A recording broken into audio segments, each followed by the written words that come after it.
Hi, I'm Jeremiah Kraniak, Artistic Director and Conductor of the Saginaw Choral Society in Saginaw, Michigan. I'm thrilled to be partnering with your DuPage Symphony Orchestra to bring you this series of short pre-concert videos. During these videos, we'll talk a little bit about the composers, we'll talk about the music and the things that you should be listening for, and we might talk a bit of gossip as well. So, grab a seat and join us as we explore the music of the orchestra.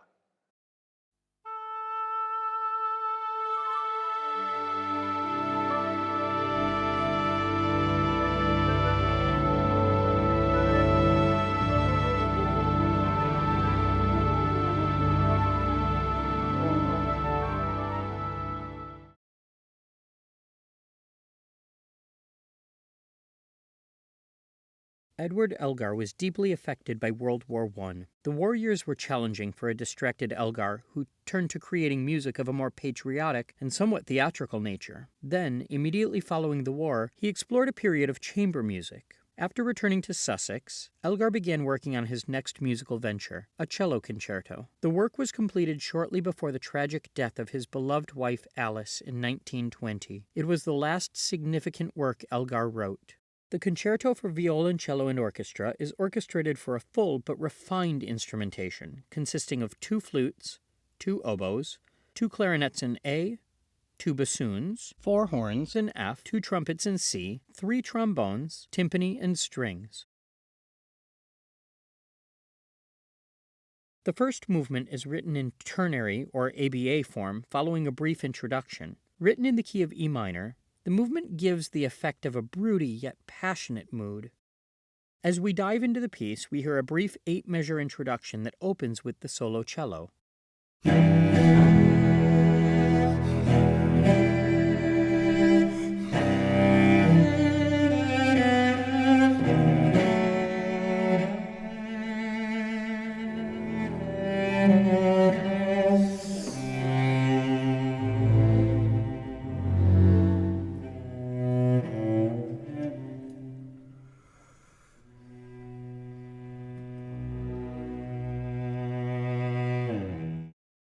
Following this brief transition and shifting to a 9/8 time, the primary theme is introduced in the violas and handed off to the cello section before being played by the solo cello.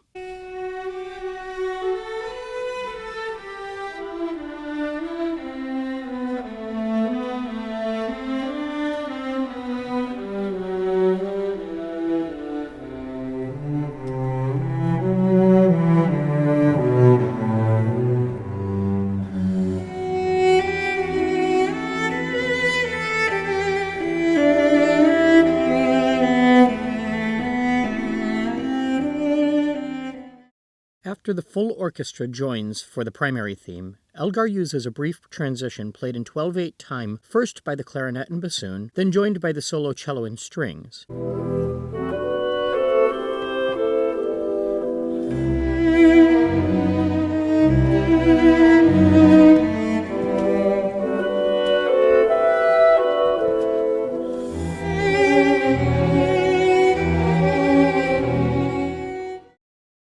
This transition moves the music into the secondary theme in the key of E major.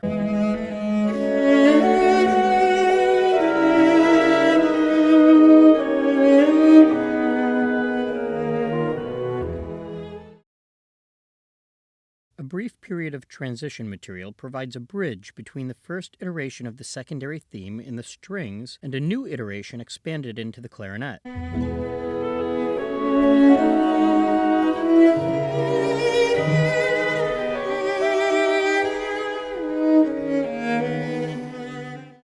The primary theme returns in the solo cello line, accompanied by flourishes in other sections.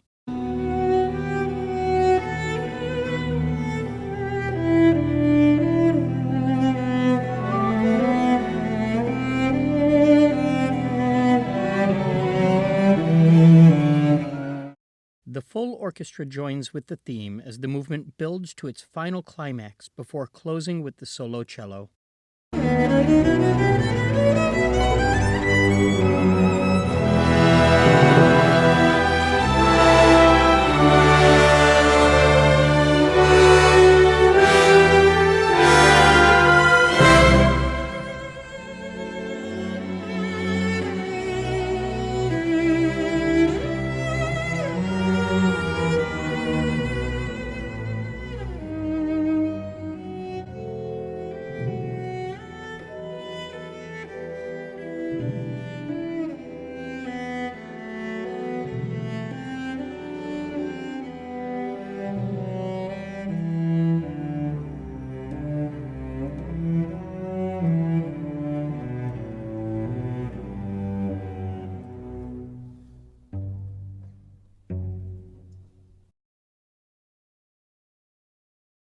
Following a 15-measure introduction, the second movement of Elgar's violoncello concerto follows the form of A-B-A-B-A with an extended coda. This movement opens with an introduction where the solo cello plays fast, speech-like repeated figures in a recitative style. The style is very free with a multitude of tempo changes.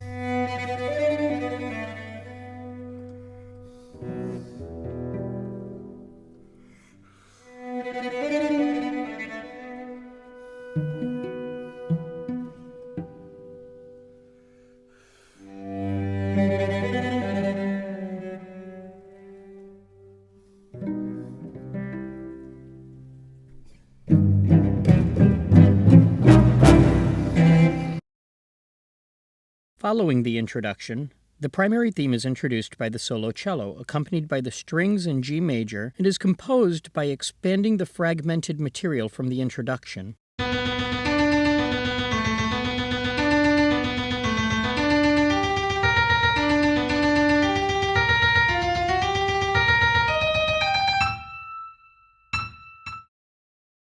The secondary theme is introduced with a very broad sound and consists of a 2-measure motive in the solo cello and repeated by the orchestra. Elgar liked to use leaps of large intervals in his melodies, and this secondary theme is a prime example of that.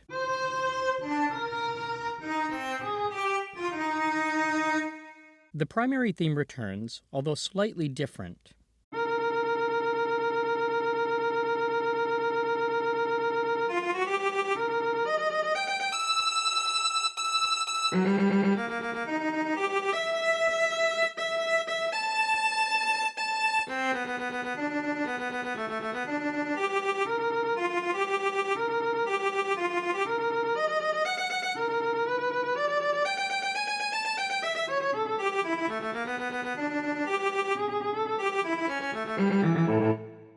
The secondary theme returns exactly as it had the first time, this time in different keys.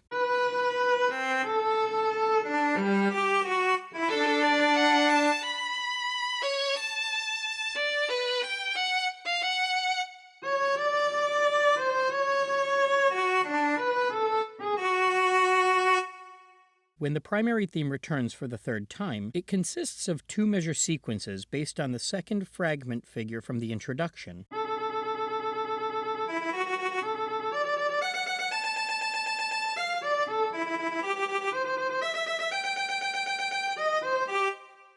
The second movement concludes with a significantly extended coda. The material used is variations of the primary and secondary themes, alternating between 4/4 and 3/2 times.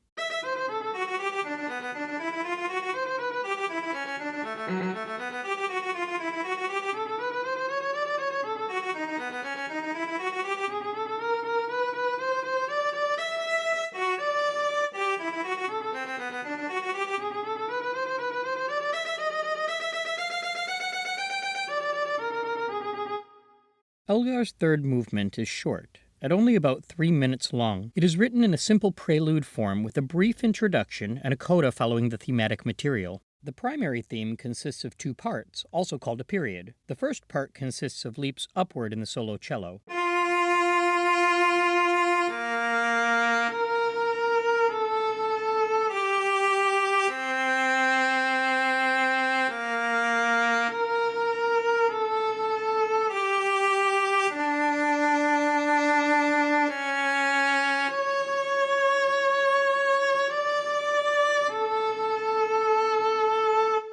The second part of the primary theme consists of leaps downward in the solo cello.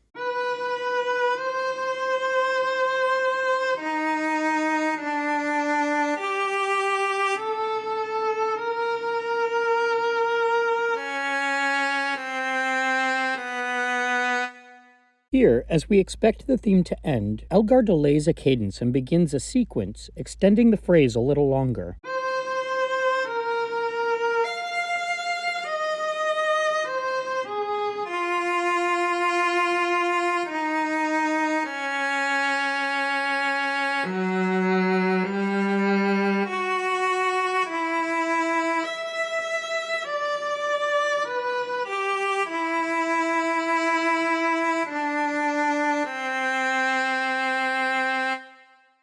After a series of long sustained fermatas, an 8-measure coda is introduced, bringing the movement to a gentle close.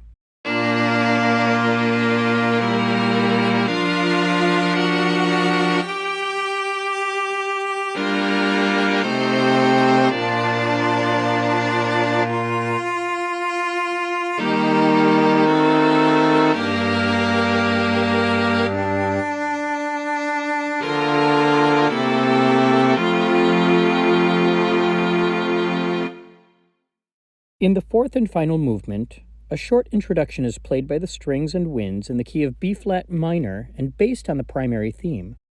The solo cello soon enters in the key of E minor and plays a cadenza that transitions to the primary theme, introduced immediately after.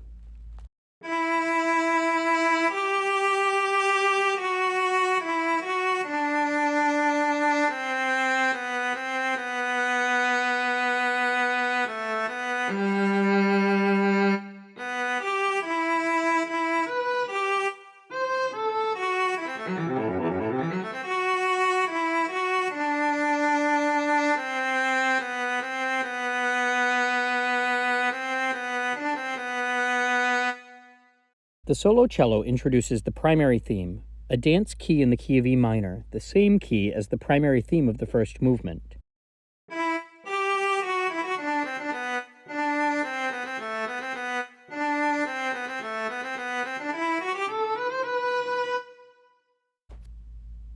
The secondary theme enters on an E-flat chord held by horns and bassoon. The short theme is only 4 measures long and is repeated with variation before being restated in a modified version.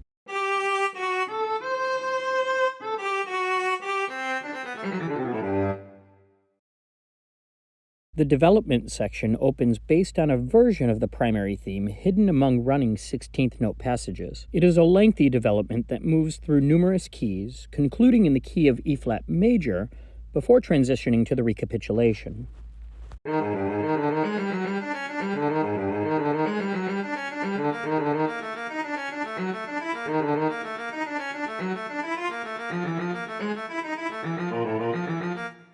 In the recapitulation, Elgar brings back the primary theme exactly as it was originally stated.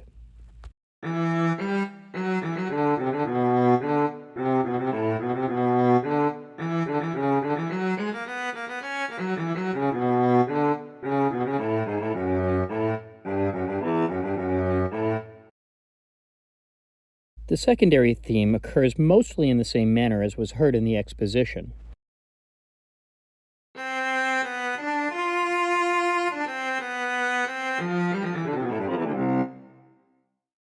As the work comes to a close, the primary theme of the first movement returns.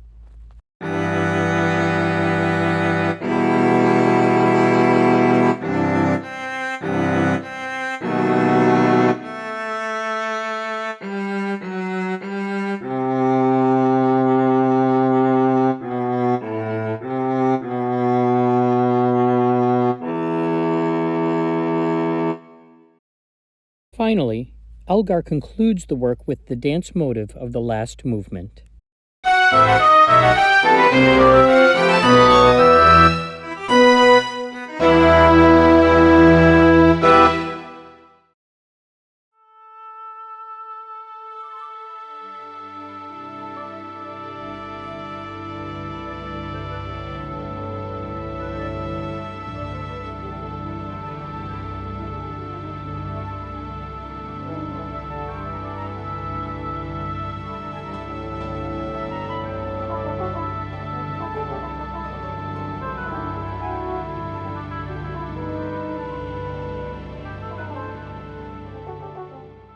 We hope you've enjoyed this short musical journey. If you'd like more experiences like this, please reach out to your DuPage Symphony Orchestra managing personnel. Let them know what you'd like to hear, and thank them for bringing you the opportunity to experience live music.